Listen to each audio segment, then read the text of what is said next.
Hi, everyone. Congratulations on almost being done with the portfolio and, more importantly, done with the entire program. That has to feel great to be able to almost walk out of the program with a great portfolio and also a wealth of knowledge. But now what? Kind of feels like you're on your own and you don't really know what to do or how to go about looking for a job. I'm David Spears, and I am an alum of the Academy. I worked full time while I was in school, and after I graduated, I was at my job for 8 years. So after I graduated, I was like, it's time for me to move on, and I went through a series of jobs and gained a lot of experience. And I'd like to share some of that knowledge with you all to help you with your job search and decisions. Before I get started, though, I want to say that the information I'm going to share with you is a bit general. It really depends on the company, but overall, I'd say this is what I found in my journey. So first, let's talk about the different markets out there. So the first one I have here is nonprofits. So these are the businesses that have good causes. So they're out to improve the world or have some type of really strong mission connected to improving life, health, society, and so on. Uh, on the other side of that, there are private businesses that sell products or services. Now, both of these are considered in-house, which means that you, as a designer, you'd be working on deliverables that are related to this company in particular. So you would essentially only have one client, and that client would be your employer. On the other side of that, you have agency work, and this is considered outhouse design, which means that you would have multiple different clients. So there's a lot more variety in agency work. Now, in the specific type of agency, there's a design studio, which is an agency. But an agency, you'll be working with writers and developers, and it would be a broad swath of different um, industries and professionals that you work with. In design studio, it tends to only be really focused around design products and delivering design. Whereas an agency would be like an ad agency, which is, like I said, bunch of different skills and different types of people are needed for that. You could also go into freelance, which is pretty much being your own business and finding your own clients. You could also go into education.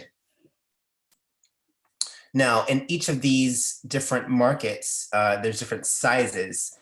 So micro, small, medium, and large. And this is where I've been. So I've worked, as you can see, in quite a different number of markets and sizes. And currently I work at a very small micro design studio. There's only 3 of us, so tiny. And we work with a lot of nonprofit organizations.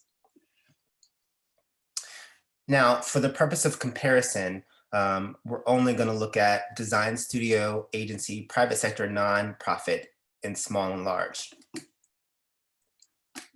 Now, the first thing as you're going about looking for a job, you probably will mainly focus on salary.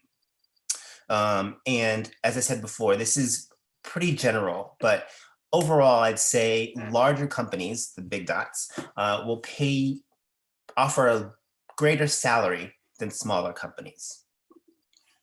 Nonprofit in general typically pays less than the other markets. And also the private sector, they generate a lot of income, probably the most income. And so the large private sectors are typically going to offer you the most salary. Now, salary is only one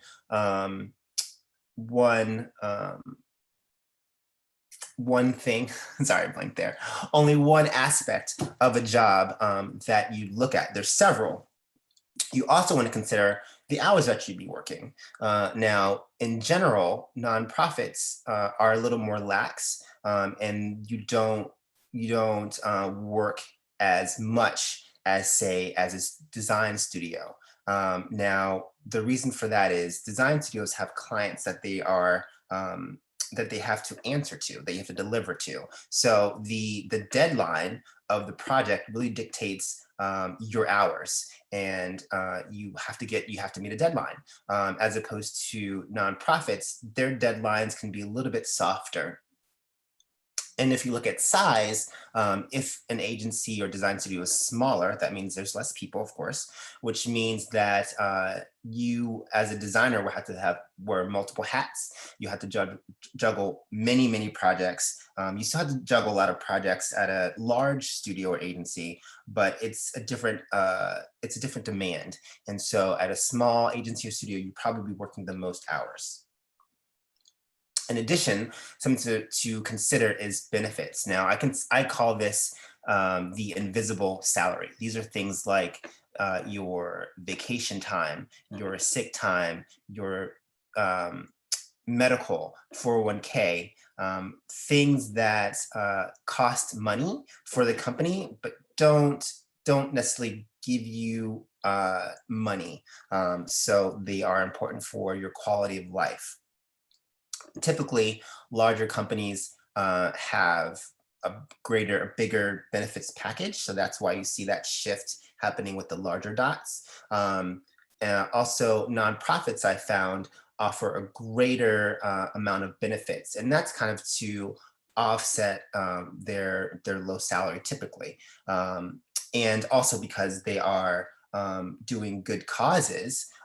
They believe in also providing their employees with the same great causes, which equates to benefits. Something to also consider is the culture. Now, this is kind of tricky, and it really depends from company to company. But what I will say, though, is that typically larger companies have HR departments that ensure that the culture is right. So that's why you see the larger companies, larger dots, kind of higher up. I'm sorry, yeah, higher up on the culture. And again, just like nonprofits really prioritize benefits, they also, of course, prioritize culture. And we'll kind of talk about that in a little bit. Now, under benefits is professional development. And as a designer, this is very critical for you to have in terms of keeping up with the latest software, with the latest trends, even beyond that is as you move up in your career, possibly going into management or an art direction or creative direction. So companies that really value design and see the need for it are going to be the design studio and also agency. So that's why those dots are further on the right, as opposed to nonprofit. They value design, and again, it depends from company to company, but not as much as a design studio. Creativity. So let me really explain what I mean by creativity, because it can have some different definitions depending on who you ask. For me, creativity is the ability to push boundaries, the ability to be expressive and experimental. Now, typically nonprofits are a little more conservative, or can be a lot more conservative than private sector. And even design studio typically can be a lot more progressive than even private sector, depending on the business that you're in. Now, that does depend on the industry. So you have the sectors, which we talked about, but also the industry. So you can work for a design studio that works primarily with financial industry. And that's going to look a lot different than if you work with arts and entertainment.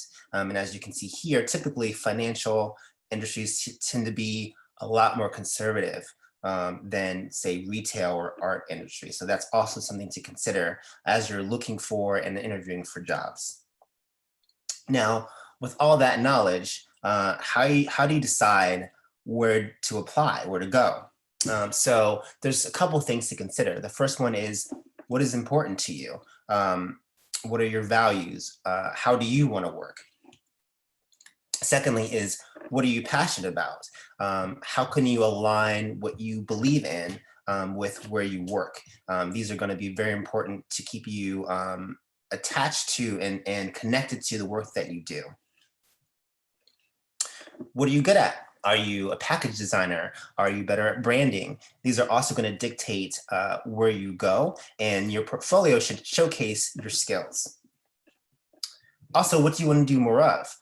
You could be great at branding, but you really want to do more packaging work. So considering that as you look for jobs. What do you know? If you are expert mountain climber, then that will come to your advantage as you're applying for jobs, whether it be a nonprofit in environmental work. It could be retail and a skiing industry business. So really bring forth what you know beyond design that could enhance the work that you do and understanding of the work that you do or will be doing.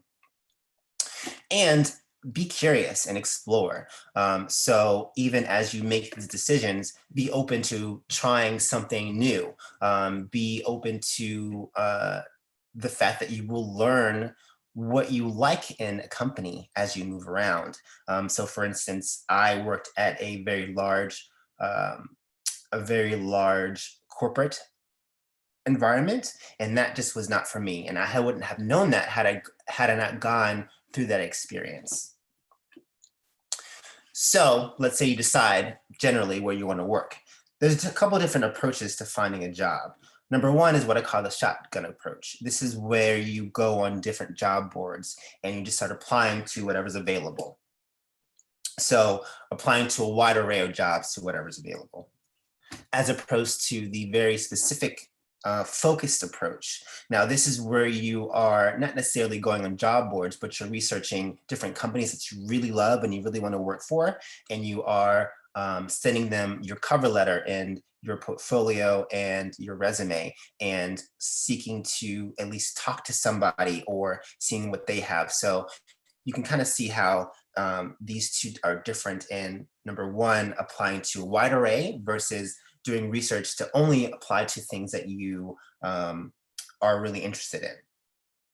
And the third is connections. And this is when you don't necessarily go after a company per se, but you really are looking to make connections with people. So you're not really concerned about what jobs are available, but it's more so really targeting the people that you could learn from, the people that are at places that you would like to work at, and really making connections with them. So it's kind of going the mentor route. And the benefit for this is if you connect with people, then they remember you. And even if they don't have anything available for you at that time, if you keep connected with them, you will be on their mind as something comes available. My suggestion is to try kind of a mixed approach. So, again, it depends on your where you are. So if you're in a position where you really need to find a job and finding something, anything is important, then the shotgun approach makes sense, as opposed to if you would rather wait, because the other two approaches take longer. So in the shotgun approach, you could probably get 5 interviews within 6 months, as opposed to 1 interview in 6 months. But it is quality or quantity for shotgun versus quality. So it depends. And I would suggest that you kind of combined these efforts. So definitely connect with people. And as you're doing that, also be on the lookout for places that you really want to work. Here are a few resources for finding job openings, meeting people. First is, I would suggest that everybody should join their local AIGA chapter. They have several events. They have a job board. So joining them will give you access to the job board, and have conferences. Also, Creative Mornings I found to be really helpful, and especially in the time that we're in now, where everything is happening on Zoom. So Creative Mornings not only has speakers come, they also have these, they call them field trips, and they are a series of workshops that are devoted to a wide array of interests. So I've taken field trips on baking, on tarot card reading, on how to give public speeches, on flavor profiles, so a wide array. And what I found in taking those is you meet people. And I've met people in my area in DC that I've connected with. So it's a great way to meet people. Also, I suggest How Design Live. I just went to that conference. And again, it's a really great way to not only hear some really inspirational speakers, but also to make some great connections. The creative group is specifically devoted to the design and creative industry, and they have great recruiters that can link you up with freelance and also full-time jobs. They also have a job board and also some great resources. Also, LinkedIn is probably your best friend in making connections with people. So really utilize that and finding people and sending people messages and making connections. Now, let's say you land an interview. It's great. So now what? So the first thing is to breathe. I know that once you get an interview, it can kind of be anxiety ridden, where you're like, what do I do? I'm not quite sure. I'm nervous. Well, the great thing is that they like your work already. So that's great. Celebrate that. They like your work. So now what they're really doing is what the interview is about is figuring out whether you're the right person for the job, for the company. So don't focus so much on your work, focus on who you are and bring your authentic self and showing that you are a unique individual to this company and to this interviewer. Connect with the interviewees. So I have had several interviews where I have researched who is on the panel or who I'm interviewing with and figuring out where they went to school, and seeing if there's any commonality between us. And if you're able to make a connection with the interviewee, then you are going to be more memorable, which is great. Make connections with the company. So how do your passions fit in with the company? How does your values fit with the company? This goes back to evaluating which companies and which style you want to work for. So really presenting yourself in a way that aligns not only with the interviewee, but also with the company at large. So going back to, they already like your work, they've seen your work, they've seen your portfolio, they've seen your website. Now it's time to show them how you got to that work. So animating the process, and being at the academy, you've learned that process is huge. It actually makes you very unique and sets you aside from a lot of different designers, because a lot of different designers aren't able to explain their process. They're not able to tell you the story behind the work that they did. So really bring your work to life. And this is very important. Interviews go both ways. So just as they're interviewing you, you should also be interviewing them. And this is to see if this is actually the company that you want to work for. As much as you may need a job, you should also take care of yourself, and that making sure that this company is right for you, and being really mindful of any red flags that you see or feel. Sometimes as you're interviewing, at the end of an interview, you may get an assignment. And this will be, they will give you some type of thing to deliver. It could be within that same day, or they can give you a few days to deliver that product, to see how you work. And when you get this assignment, it's very important that you show your process. So I'm going to show you an example of an assignment that I was given during an interview and how I tackled that. So when I applied to the Shakespeare Theater Company, I was given the assignment to design a graphic for A Midsummer's Night Dream. So I was very nervous, but I went back to what I learned from the academy, and you should do the same thing too, because you learn about process and how if you use the same process that you've learned, it will yield deep results. So the first thing I did was I watched the film. I watched a recording of the live production. It wasn't their production, but was a production I found on YouTube, and I took notes. So here I describe that I watched that production and also took notes and looking for keywords here. Then, using all that research that I did, I created a mood board, which you'll recognize from your branding class. It's a very specific type of mood board, the brand grid. So using that to get a sense of how I wanted this design to feel. And then I made several lists of words that I thought were interesting or unique to the production, and I looked for lots of inspiration and documented that inspiration in Pinterest. I then whittled my keywords down to a core 4 and explored type treatment, which I was very much informed through all of my typography classes at the Academy.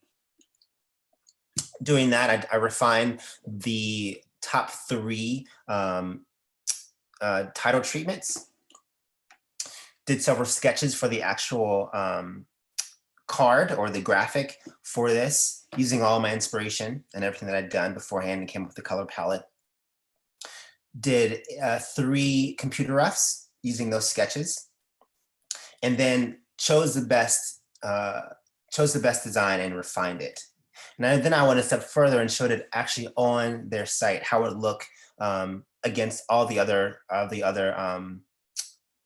plays and graphics they had done. That's everything. So I know that was a lot. You'll be provided with this PDF. If you have any questions or would like to chat, set up a time to talk with me about anything, here's my email address. It's david.spears@gmail.com. Also, you can find me on LinkedIn. Good luck, and I know that you'll do great.